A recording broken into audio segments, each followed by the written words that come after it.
Состојбите во Западниот Балкан високо на агендата на самитот на шефовите на држави и на влади од Европската Унија, кој почнува попладнево, а ќе финишира утре во Брисел.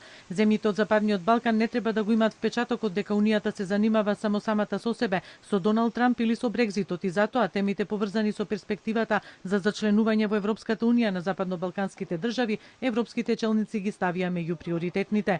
Неименувани дипломатски извори пред почетокот на самитот истакнале дека внимателно се следи состојбата во земјите од Западен Балкан и дека од состанокот на врвот ќе биде испратено ветувањето дека мирот на Балканот ќе биде осигуран со европската перспектива на сите држави од тој регион.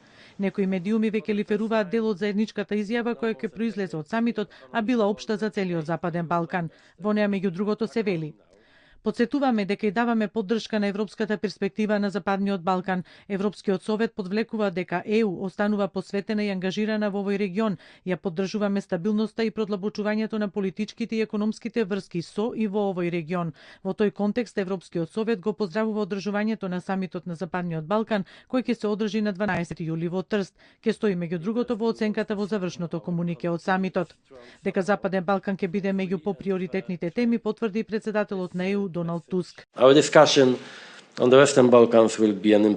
Нашата дискусија за земјите од Западен Балкан ќе биде многу значајна. Загрижени сме за тоа што тензијата расте од можноста регионот да се дестабилизира од внатрешни, но и од надворешни сили.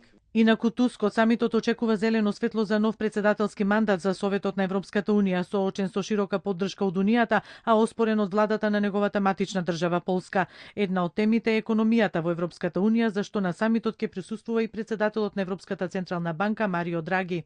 Генералната оценка е дека стопанството на Европската Унија се опоравува подобро отколку што се очекувало, ама и дека ќе било неопходно да се продолжи со реформите во државите членки.